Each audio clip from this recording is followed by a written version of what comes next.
bibigyan mo ng Naruto skin? Bakit hindi mo na naman nilabas si Might Guy o kaya si Rock Lee para kay Chu? Ang dami pa namang nag-aabang dun sa skin na yon. Gusto nilang makita yung 8 inner gates open. O kaya naman kay Rock Lee yung Konoha Senpu. Siguradong bagay na bagay yun sa mga skill ni Chu. Tapos lalagyan pa nila ng Tagalog voice line parang ganito. Lee, kailangan natin mag-training. Ayos! Ikaw talagang idol ko, Sir Guy! Ang ganda sana noon, Munton, baka naman. Tapos isama mo na rin yung ibang mga karakter sa Naruto. Susulitin na namin. Ilagay nila kay San, si Master Hiruzen. Bagay na bagay yun kay San. Minato, hindi ka pa rin nagbabago. Mabilis ka pa rin. O kaya si Orochimaru, ilagay nila kay Estes. Sa akin ka lang, Sasuke! Pwede kaya yun? Manggagamot din naman yun si Orochimaru eh. O kaya naman si Hinata, siguradong bagay na bagay yun kay Guinevere. Naruto?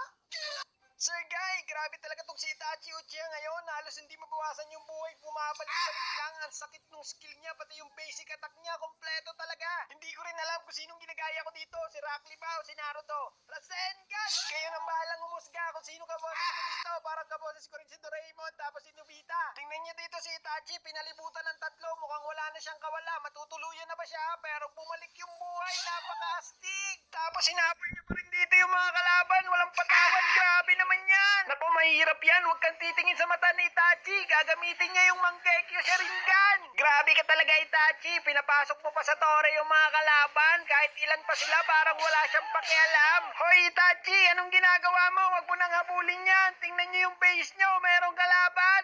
Nako, lagot. Hindi yata nakita ng Mangekyo Sharingan.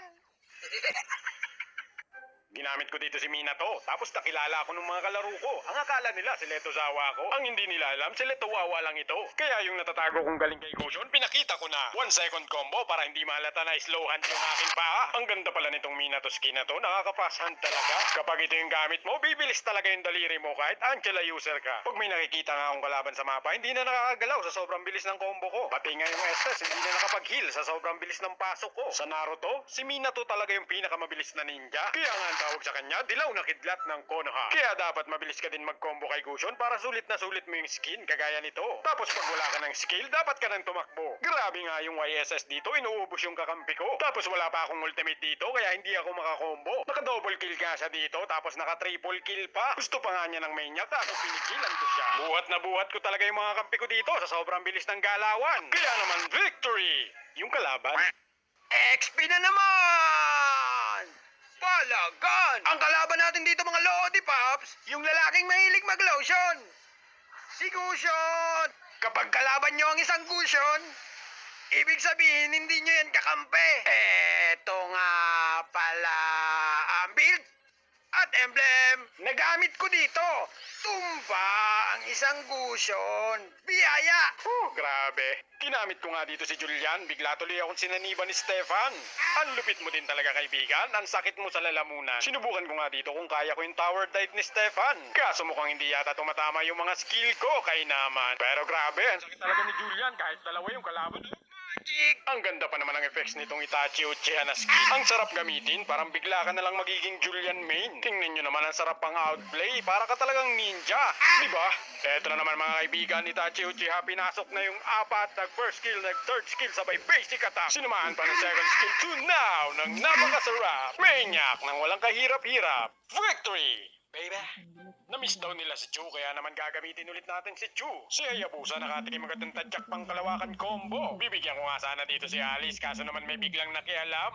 Napakarami pa naman forma, freestyle pa, mahuhook lang naman. Ang ganda na sana ng galawan, kaso naging galawgaw naman. Matigas nga tong si Alice, kaya naman yung tendera ng magic sarap na lang ang uunahin ko. Inunahan ko na nga mag-rotate bago pa niya ako dalawan dun sa pwesto ko. Nakita ko nga dito si Alice, tapos kalahati na lang pala yung buhay niya. Kaya na yung tunawin ni Chu, basta wag lang niya magagamit yung ultimate niya. Grabe nga yung talon dito ni Chu, napakaangas. Isang bagsak lang, dalawa yung napitas. Yung natitirang Hayabusa, hindi na namin pinatakas. Tinapos namin ng mabilisan para walang masayang na oras. Victory, baby!